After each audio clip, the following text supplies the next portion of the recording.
너희 중에 이와 같은 자들이 있더니 주 예수 그리스도의 이름과 우리 하나님의 성령 안에서 씻음과 거룩함과 의롭다 하심을 받았느니라.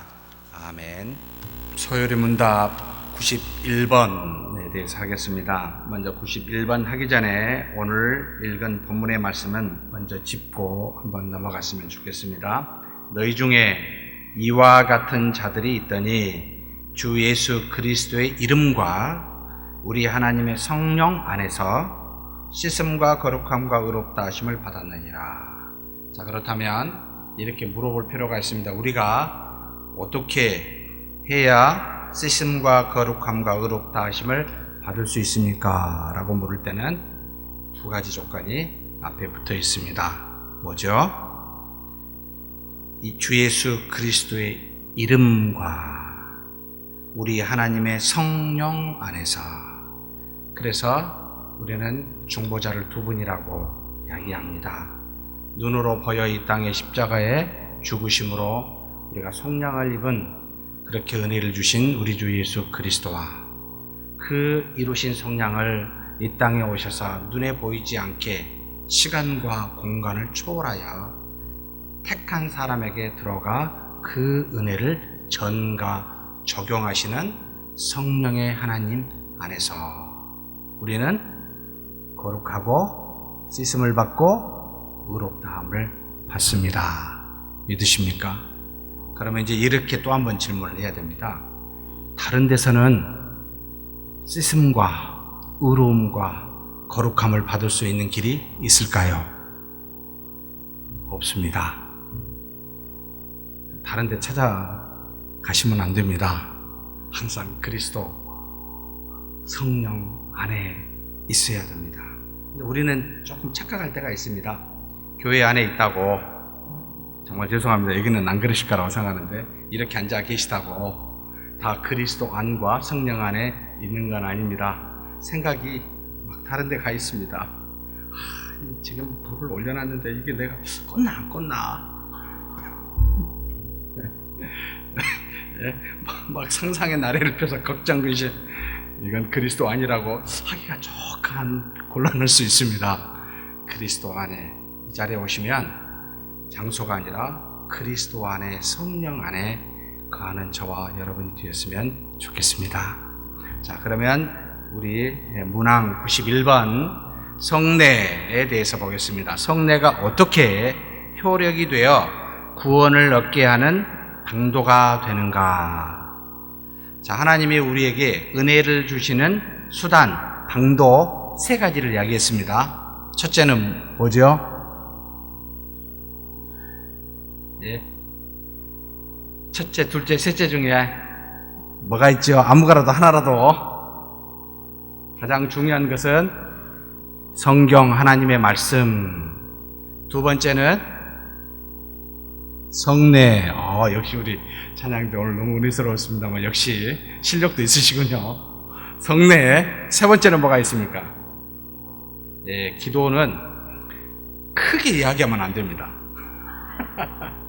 살짝 이야기해야 됩니다. 왜냐하면 모든 사람이 다 기도가 정말일까라고 이야기하는데, 기도를 어떻게 이해하느냐에 따라 달라집니다. 주님의 뜻대로 하옵소서, 우리 주 예수 그리스도가 하나님의 뜻대로 하옵소서라고 하는 말씀에 일치된 기도는 오케이. 그런데 우리가 일반적으로 하나님의 뜻대로 기도하기보다 너무 우리 뜻대로 기도한 게 많아요. 그래서 우리 개혁주의 선조 중에 기도를 뺍시다. 기도는 좀 우리가 하는 거라, 하나님에게서 나온 거다보다 하나님이 나온 것이 우리 안에 들어왔다가 나가니까 뭔가 변질이 되어 있습니다. 그래서 기도를 조심스럽게 합시다 해서 기도를 열 수도 있고 뺄 수도 있어서 말씀, 성례, 기도, 이렇게 이 정도로 이야기를 하심이 좋을 듯 싶습니다. 기도도 하나님의 뜻대로 합당하게 하시면 하나님이 그 기도를 통하여 충분히 구원의 각종 은혜들을 우리에게 주십니다. 근데 우리 생각대로 기도할 때는 아무리 기도해도 우리는 갱가리에 불과하겠죠. 그래서 안 된다. 그래서 오늘은 두 번째, 하나님이 은혜를 주시는 그 방도 중에 구원의 은혜 또 구원받은 자에게 주시는 각종 다양한 선물과 은혜가 전부 이 세 가지 측면입니다. 그래서 이 세 가지를 반드시 우리 믿음 안에서 보수주의적 입장에서 왜 세 가지를 강조하냐면 이거 외에 다른 것을 쓰지 말라는 거였어요. 가장 흡사한 뭐요? 목사에게 구원의 은혜가 나갈까요? 안 나갈까요? 참 헷갈리죠? 안 나갑니다. 저한테 까보면 아무것도 없습니다. 하나님의 말씀을 제가 전할 때 그렇지 아니하고 목사라는 신분 자체가 여러분 은혜 주지 않습니다. 그러면 이제 여기 계신 장로님들, 권사님들, 집사님들 모임이 뭐죠? 교회입니다. 자, 교회에서 이와 같은 각종 은혜를 줄까요? 안 줄까요? 네. 단서가 항상 있어야 되겠죠. 뭐가 있으면? 말씀이 있으면. 말씀이 빠지면 인간의 모임입니다. 그래서 말씀은 영원하지만 교회는 영원하지 않습니다. 교회는 망하기도 하고 흥하기도 하고 그리고 교회는 언제 없어져요? 사라져버립니다. 언제죠? 주님이 재림하시면 없어집니다. 한시적이라는 뜻입니다. 그래서 우리는 에클레시아라는 교회보다 바실레이아라고 하는 하나님의 나라, 이건 영원합니다. 이것은 불변합니다. 그래서 이 에클레시아인 교회는 바실레이안 하나님의 나라를 구현할 때 존재의 의미와 가치가 있습니다. 빠져버리면 아무 의미 없습니다. 그냥 일종의 동호회 같아요. 그래서 사람의 모임이 되지 않도록 항상 중심에 뭐가 있어야 된다? 말씀이 있어야 된다. 성례가 있어야 된다. 기도가 있어야 된다. 끊임없이 이것을 외치지 아니하면 그 외에는 은혜가 없습니다. 이것을 정확하게 하기 위해서 뚜렷하게 은혜의 방편이라는 이야기로 가르칩니다. 자, 그래서 두 번째 말씀은 우리가 많이 했으니까 자, 오늘은 성례에 대해서 자, 성례가 어떻게 효력이 되어 구원을 얻게 되는 방도가 됩니까? 자, 답을 같이 한번 읽겠습니다. 성례가 효력이 되어 구원을 얻게 하는 방도가 되는 것은 성례 자체로 말미암음도 아니요 베푸는 자의 덕으로 됨이 아니라 다만 그리스도의 축복함으로 되며 또 믿음으로 성례를 받는 자 속에 성령이 역사함으로 되는 것이다.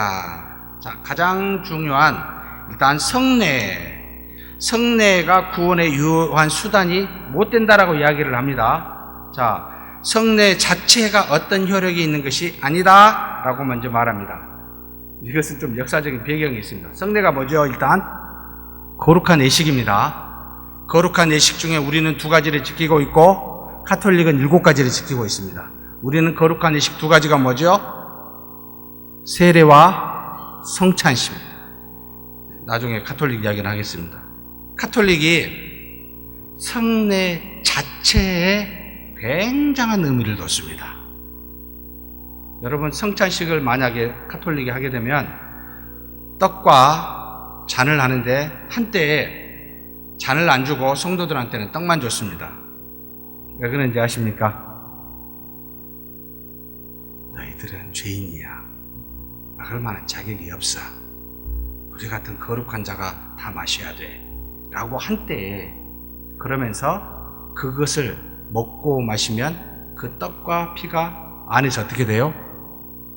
벗겨집니다. 무엇으로요? 진짜 예수님의 피와 살로 바뀝니다. 이것을 신학적으로 화채살이라고 부릅니다.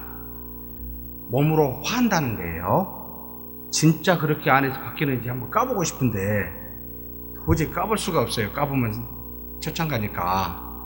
그래서 한때 이방인들이 신자들을 향하여 초대교회입니다. 식인종이라는 말을 들은 적이 있습니다.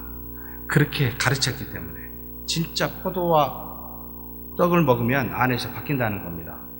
구체화된다는 겁니다. 그래서 가톨릭의 신학적 그 어떤 항상 서 있는 것은 그 자체에 대해서 의미를 굉장히 크게 둡니다. 미사가 무슨 뜻일까요? 예배와 미사의 차이는 뭘까요? 미사는 한마디로 말하면 구약의 제사와 같습니다. 좀 더 구체적으로 말하면 예수님께서 십자가에 못 박혀 죽으신 제사입니다. 그래서 이걸 미사라 그랬습니다. 매주마다 예수님이 실제로 십자가에 못 박혀 죽으시기에 매주마다 그것을 제사하여 그분의 뭘 먹고 마셔야 돼요? 피와 살을 먹고 마셔야 돼요. 그래서 그 자체에 대해서 굉장히 의미를 둡니다. 그리고 성직자 자체도 그 자체가 굉장히 의미를 둡니다. 그래서 하나님과 하나님의 말씀에 모든 권한과 능력과 은혜가 있음을 인정치 않냐고 누구에게 있다? 성례 예식에 있구나. 성직자에게 있구나. 라고 하는 철두철미한 화채 신학입니다. 이걸 신화화라는 표현을 씁니다. 눈에 보이는 모든 것은 진짜 거룩하다는 거예요. 우리는 어떻게 믿지요? 네?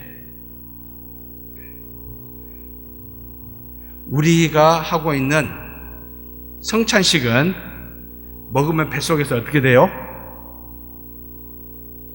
떡과 포도주로 남아있을까요? 예수님의 피와 살로 바뀔까요? 아무도 안 까봤기 때문에 모르겠다는 거죠. 저도 그렇습니다. 모릅니다, 진짜는. 우리는 성령 임재설과 기념설로 받아들입니다. 주 예수 그리스도는 십자가에 한 번 못 박혀 단번에 죽으셨습니다. 그리고 이 구원의 속량은 그 뒤로 성령의 내주하심으로 모두에게 전가가 됩니다. 그래서 우리는 미사나 제사를 드리지 않고 지금 우리는 뭐예요? 감사의 예배를 드립니다. 그 단번에 이루신 구원의 속량을 계속해서 감사하여 예배를 드리는데, 예배를 드릴 때마다 또는 성찬식을 할 때마다 뭐가 임해요? 성령이 임하여 우리에게 믿음을 주고 우리에게 은혜를 준다. 성령 임재설. 그리고 실질적으로 바뀌는 게 아니고 우리 주 예수 그리스도가 2000년 전에 십자가에 못 박혀 죽으셨기 때문에 그 죽으심을 상고하고 기억하여 기념합니다. 그 죽으신 속량이 우리의 죄를 사하여 지금 내가 죄사함을 받았기에 그걸 기념하고 성령의 역사로 받아들여. 그렇게 성례에 대해서 이해합니다.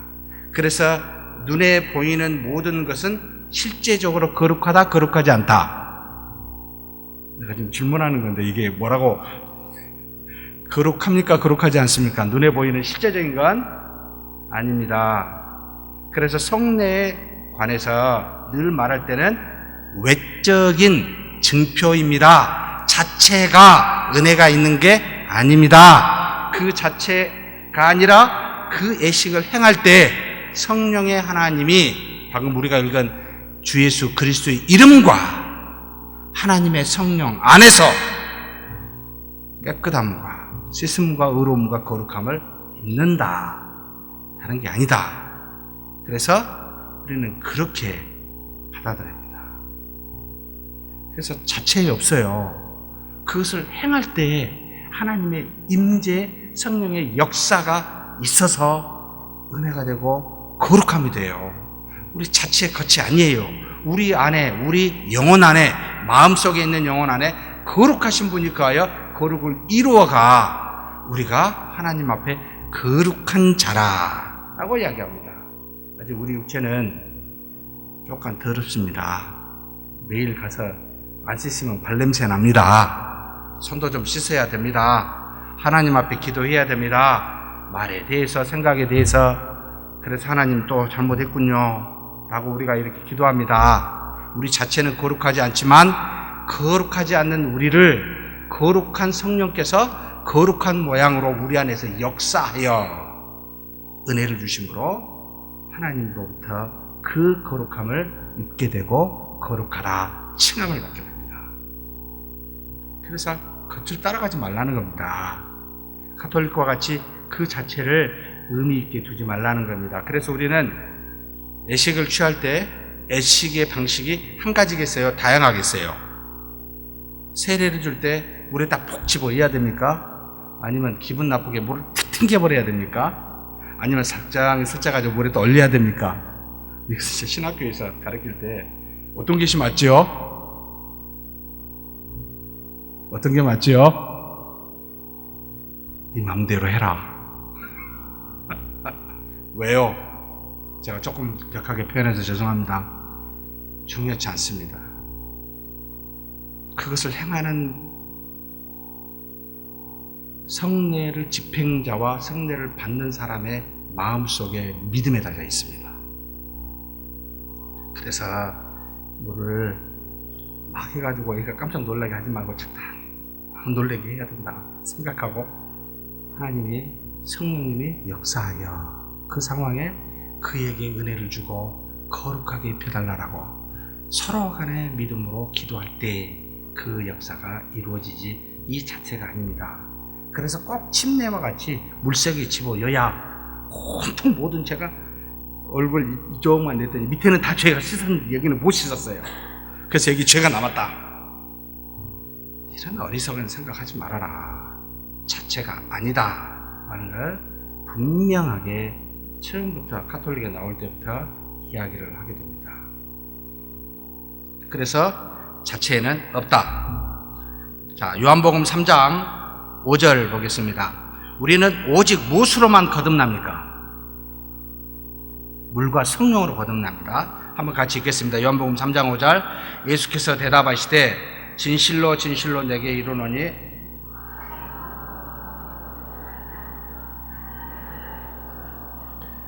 하나님 나라에 들어갈 수 있는 것은 물과 성령뿐입니다. 예식 자체는 아니라는 뜻입니다. 이것을 항상 염두에 두어야 됩니다. 그래서 형식, 예식은 내용을 담고 있는 그릇입니다. 내용이 없으면 그릇은 아무짝에 쓸모없습니다. 그런데 미안하게도 그릇이라는 수단이 없으면 내용을 담을 수 있습니까? 없습니까? 못 담잖아요. 그래서 그릇을 사용합니다. 예식이라는 걸 행합니다. 그렇지만 예식 자체는 의미가 없어요. 담겨있는 내용물이 너무 중요합니다. 이것을 가르쳐 준 것이다. 그 다음에 고린도전서 15장 40절입니다. 하나님의 선물은 오직 어디서만 옵니까? 하늘에서만 옵니다. 같이 한번 읽겠습니다. 고린도전서 15장 40절. 하늘에 속한 형체도 있고 땅에 속한 형체도 있으나 하늘에 속한 것의 영광이 따로 있고 땅에 속한 것의 영광이 따로 있도다. 여러분, 구별되어 있습니다. 하나님 보시기에는 하늘에서 내려온 것과 땅에서 올라온 것의 구별을 하십니다.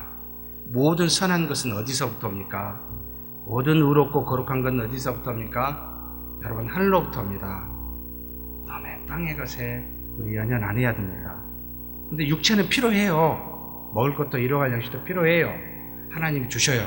근데 이것에 너무 연연하면 하늘에 속해 있는 것에 대해서 등한히 하거나 소홀히 하거나 간과하기 때문에 이걸 정확하게 이야기해 주고 있습니다. 우선순위를 헷갈리지 말아라 라고 가르쳐 준 것이죠. 여러분, 삶의 원리입니다. 믿음의 원리이기도 합니다. 그래서 믿음은 보이는 것입니까? 보이지 않는 겁니까? 보이지 않는 거예요. 하늘에서 오니까. 하늘에 온 건 눈이 보이잖아요. 비도 하늘에서 보이잖아요. 웃자고 한 소리입니다. 하나도 안 오셔서 제가 이상합니다. 하늘에 속한 것은 보이지 않습니다. 그래서 보이지 않는 것들의 실상이니라. 여러분, 우리 믿음입니다.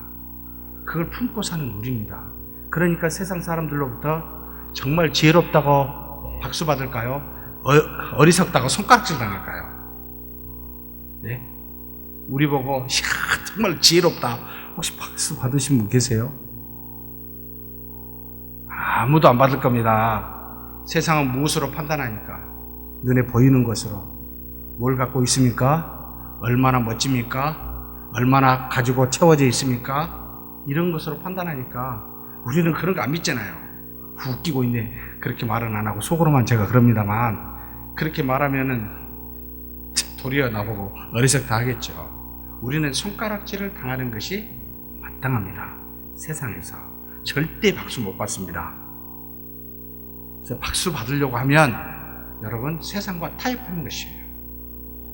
믿음으로 살면 정말 어리석다고 받을 수밖에 없습니다.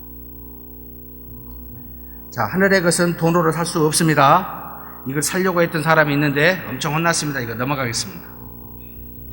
그 다음에 성례는 그것을 집례하는 자 안에 있는 어떠한 효능이나 의도에 의해서 구원이 주어진다고 생각하는 것은 맞습니까? 틀립니까? 틀립니다.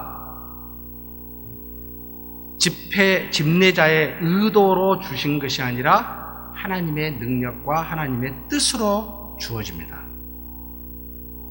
그래서 집례자인 목회자에게 능력 있다고 생각하시면 곤란합니다.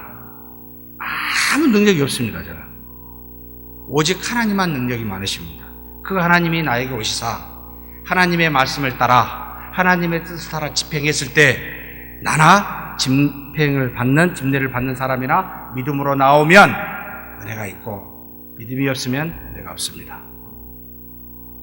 그래서 사람을 신뢰하지 말고 사람에게서 나오는 하나님의 말씀, 하나님의 뜻을, 하나님을 신뢰하십시오 라고 요청하는 겁니다. 그래야 안 헷갈립니다. 항상 그래서 들을 때마다 과연 이것은 하나님의 뜻에 합당한가 이렇게 들으셔야 되고, 말을 할 때마다 과연 하나님의 뜻에 합당한 것인가, 내가 하늘에 속한 것을 말하는가 땅에 속한 것을 말하는가, 내가 하나님의 나라를 말하는가 땅의 나라를 말하는가, 이런 것들을 항상 분별해 보면서 듣고 우리가 말해야 됩니다. 그게 하나님을 믿는 자의 모습입니다. 자, 가장 거룩한 사역자랄지라도 그들이 성례나 다른 어떤 법도를 집례함으로 말미암아 그들 자신 안에 있던 은혜가 주입된다거나 구원에 이를 만한 능력이 역사한다는 것은 아닙니다. 가끔 저 목사님은 영역이 있어. 좀 들어보시고 자주 사용하시는 단어 맞습니까? 영역이 있어. 그게 뭘까? 한 10m만 가면 막 뜨거워져. 그런가요? 혹시? 막 기뻐집니까? 그 영역이 뭡니까? 네. 굉장히 우리 시기에 하나님과 하나님의 은혜에 대해서 이해하는 방식. 그러니까 이제 이 영역을 구체화시켜 놨습니다. 정말 죄송합니다, 목회자들이. 그 영역에는 뭐가 있어요? 무슨 권이 있어요? 뭐 3권이 있다고 그러대요. 네? 뭐 3권 분립도 아니고 3권이 뭡니까? 뭐 물권, 영권, 또 뭐가 있습니까? 잊어버렸습니다. 별로 중요하지도 않아서 그냥. 여러분 이런 게 있습니까? 마태복음 28장 18절에서 20절에 제가 몇 번 이 말씀을 우리 성도님들한테 한 적이 있습니다. 하늘과 땅의 모든 권세를 내게 주셨으니, 누가 누구에게 줬을까요? 하늘과 땅의 모든 권세를 내게 주셨으니. 이것을 읽는 우리는 하나님이 나에게 줬다고 착각을 합니다. 그 이야기는 예수님께서 하나님 아버지가 자기에게 줬는데 지금 제자들에게 말하는 겁니다. 하늘과 땅의 모든 권세를 주셨으니 너희는 가서 제자를 삼아 모든 족속에게 어떻게 하라고? 아버지와 아들과 성령의 이름으로 세례를 주고 내가 너희에게 분부한 모든 것을 가르쳐 지키게 해라. 볼지어다 세상 끝날까지 내가 너와 함께하리라. 그 말씀을 쭉 읽으면서 하늘과 땅의 모든 권세를 하나님의 아들 예수님에게 줬으니까 제자들이 나도 하나 좀 받아보겠다, 좀 주셔야지요. 혹시 주셨다고 이야기한 적이 있습니까? 주신 적도 없고 주실 필요가 없었습니다. 왜요?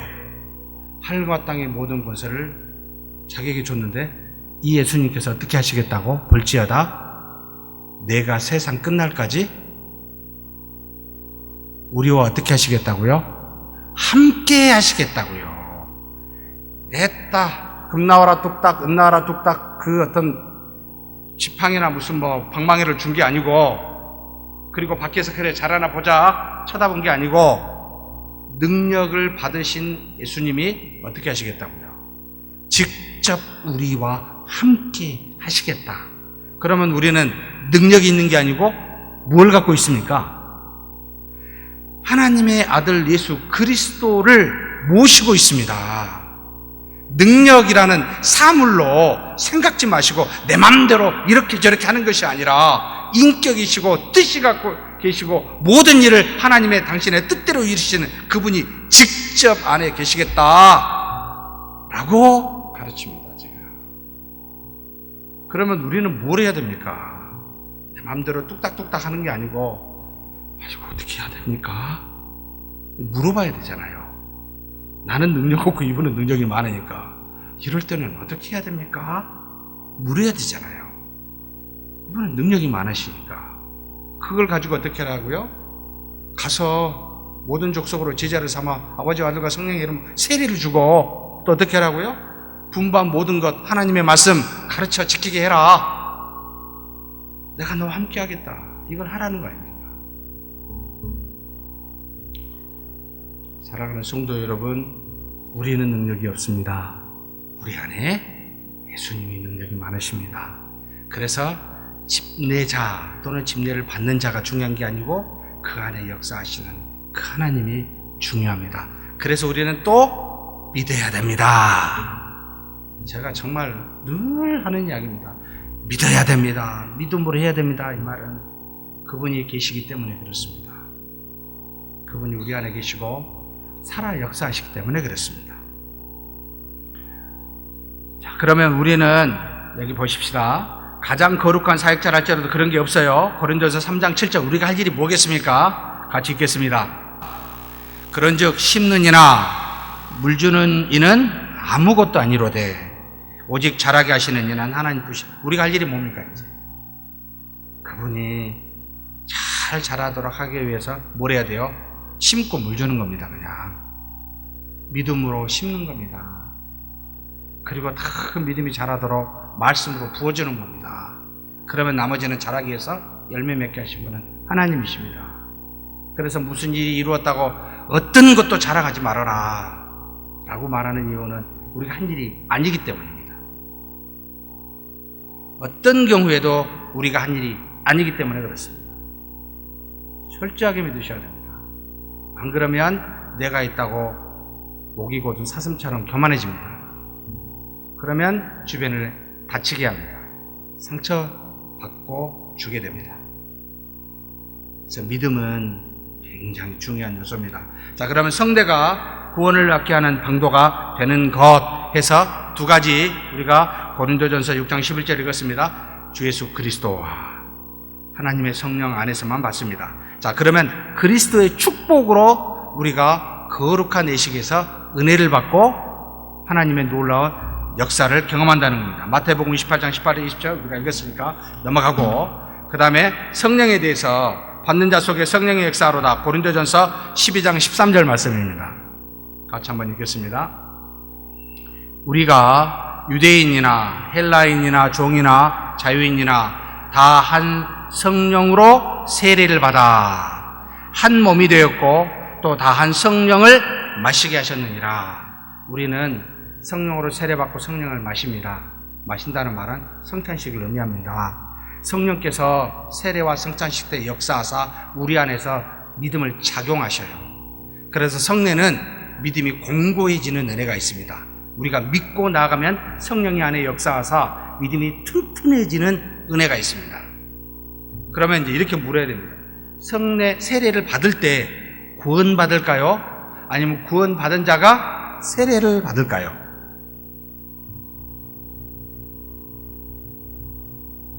헷갈리죠?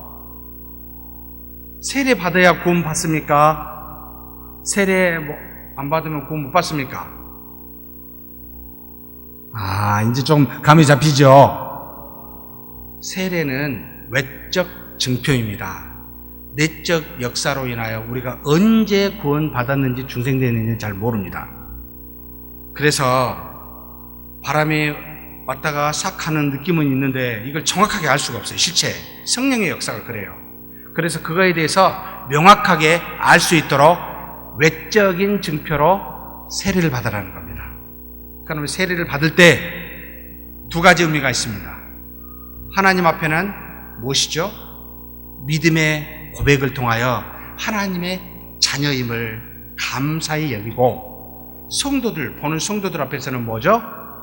나는 하나님의 자녀입니다를 공표하는 겁니다. 성령의 역사로 언젠가 구원이 됐을 텐데 잘 모르겠고, 물론 알면 너무 감사하죠. 그런데 외적 증표를 통하여 나는 구원받은 자임을 하나님 앞과 하나님의 백성들 앞에서 선언, 외적 증표로 나타낸 겁니다. 그래서 자체의 능력이 있는 게 아니고 성령과 그리스도로 능력으로 말미암아 구원에 이른데 시점은 몰라요. 그래서 외적 증표로 한다. 자, 성령은 어떤 자에게 성례를 통해 구원에 이르도록 유효하게 역사합니까? 물으면 제가 무엇을 갖고 있는 사람에게 일이 이루어진다고요? 믿음으로 그것을 받아들이는 자에게 성령의 은혜가 있어 공고한 믿음이 더 일어나게 된다는 겁니다. 그래서 믿음으로 하셔야 됩니다. 세례나 성찬식을 할 때 우리가 2주 뒤에 하게 되겠습니다만, 무엇을 하나님 앞에 기도하며 하나님의 역사를 믿고 참여하시면 우리 안에서 여러분 역사하십니다. 그래서 성례는 굉장히 중요합니다. 성례를 거행 안 하면 도대체 믿는지 믿지 않는지를 알 수가 없습니다. 우리 어리석음 때문에, 우리의 무지함 때문에, 속 깊은 것을 알 수 없기 때문에. 그래서 성례는 하나님의 말씀이 우리 안에 역사하여 구원받은 자가 마치 그림을 그리는 것과 같다라고 어거스틴이 표현했습니다만, 하나님의 구원의 은혜를 그려놓은 것이 성찬식이다라고 말할 정도로 구원받은 자가 하나님 앞에 그 기쁨과 감사를 드러내는 행위, 거룩한 의식이 성례다. 그러면 이 성례는 몇 가지가 있어요? 두 가지밖에 없습니다. 예수님이 제정한 두 가지밖에 없습니다. 어디에가 있습니까? 바로 우리가 읽었던 마태복음 28장 18절에서 20절, 아버지와 아들과 성령의 이름으로 뭐 하라고 그랬어요? 세례를 주라고 제정하셨습니다. 두 번째는 복음서에 다 나와 있습니다만 고린도전서 11장 23절에서 26절입니다. 성찬식 제정을 하셨죠. 우리 한번 다 같이 읽겠습니다. 고린도전서 11장 23절에서 26절입니다. 내가 너희에게 전한 것은 주께 받은 것이니 곧 주 예수께서 잡히시던 밤에 떡을 가지사 축사하시고 떼어 이르시되 이것은 너희를 위하여 위하는 내 몸이니 이것을 행하여 나를 기념하라 하시고, 식후에 또한 그와 같이 잔을 가지시고 이르시되 이 잔은 내 피로 세운 새 언약이니 이것을 행하여 마실 때마다 나를 기념하라 하셨으니 너희가 이 떡을 먹으며 이 잔을 마실 때마다 주의 죽으심을 그가 오실 때까지 전하는 것이니라. 기념하면서 전하는 겁니다. 이 명령을 하셨기 때문에 두 가지만 합니다. 근데 카톨릭은 여기다가 5가지를 더해가지고 거룩한 의식이라고 이야기했습니다. 그래서 기독교 강요 초판에 칼빈이 엄청나게 이 부분에 대해서 비판하게 됩니다. 5가지는 견진성사, 그 다음에 고해성사, 그 다음에 종부성사, 신품성사, 혼인성사 해가지고 이 5가지를 집어여서 7성례를 그들은 지킵니다. 여러분 잘 알다시피 견진성사는 세례만 갖고는 부족해요. 신자가 됐는지 안 됐는지 헷갈려요. 그래서 확고한 믿음이 있었을 때 따로 주는 튼튼한 믿음의 사람이라고 견진, 견고한 진 같은 사람이라서 견진성사를 줍니다. 어떻게 주냐면 기름이 있습니다. 이 기름은 굉장히 거룩합니다. 물론 위에서 기도했겠죠. 다 기름을 묻혀가지고 이마에다가 성부와 성자와 성령의 이름으로 딱 그어버리면 그 그음을 받은 사람은 어떻게 됩니까? 견진성사를 했기 때문에 거룩하게 됩니다. 한번 가서 받아볼까? 웃자고 한 소리입니다. 진작에 생각을 하시니까 제가 깜짝 놀라겠네요. 여러분, 그렇게 정말 우리가 거룩해지면 얼마나 좋겠습니까? 그렇게 안 되니까 이제 뭘 만들어요? 하다 지은죄 가지고 찾아와서 고해합니다. 고해성사를 해야 됩니다. 신부는 안 봅니다. 옆으로 있습니다. 한번 가서 카톨릭 해보십시오. 저는 이태리 가서 해본 적이 있습니다. 영어도 잘하대요. 그분들이 이야기를 하면은 무슨 죄를 졌습니다 라고 하면 주기도문 10번 외세요. 좀 더 중한 죄면은 어떤 일을 하세요. 형제여 교회를 다니면 어떤 일을 하십시오라고 지시합니다. 보선이라고 그러는데 선을 통하여 죄를 보상받는다라고 해서 고해성사를 통해 죄사함을 받는다는 겁니다. 거룩해집니다. 그래서 죄사 깨끗함을 받고 나오는 거예요. 이제 내가 다 이야기했으니까 나는 깨끗해졌다는 거예요. 그것과도 안 돼요. 어떻게 해야 돼요? 정부성사요. 죽거나 병들면 또 가야 돼요. 죽기 전에 반드시 모든 죄를 사함을 받아야 돼요. 또 병이 들면 뭔가 문제가 있어서 병이 든 거니까 가야 돼요. 근데 죽을 때 마침 신부가 옆에 없어요. 하필이면 전쟁터에서 거의 죽을 등 할 때 어떻게 해야 되겠습니까? 혹시 주변에 가톨릭 신자 있으면 빨리 부릅니다. 그리고 고해를 합니다. 그러면 이 사람은 전달을 합니다. 가서 신부에 가가지고 고해성사를 누구 대신해서 죽기 전에 했습니다. 이 정부성사입니다. 우리가 성경을 알고 있기 때문에 제가 정말 웃어버립니다. 야, 이런 정말 가증하다. 성경이 어디에 그런 게 있습니까? 한 가지 더 있습니다. 신품성사. 신품성사에는 7가지 품이 있습니다. 가장 높은 품이 사제품입니다. 거룩한 자가 되기 위해서 7가지 정도의 예수 그리스도 같은 경지에 올라가려면 7가지 품을 가져야 돼요. 이야, 정말 신부 되기 엄청 어렵겠다. 나 같으면 벌써 떨어졌겠다. 이 생각이 딱 듭니다. 혼인성사도 마찬가지입니다. 남녀가 결혼할 때 이건 거룩한 예식이에요. 이혼할 수 있어요, 없어요? 절대 불가합니다. 가톨릭은. 무슨 일이 있어도 이혼하면 안 됩니다. 하나님이 거룩하게 만들어 놓은 예식 속에 있는데 어떻게 되냐고 막. 왜 내가 흥분하지? 주여. 거짓 다소 속네. 여러분 정말 죄송합니다. 웃기는 짜장입니다. 아니에요. 예수님이 정한 2가지만 거룩한 예식입니다.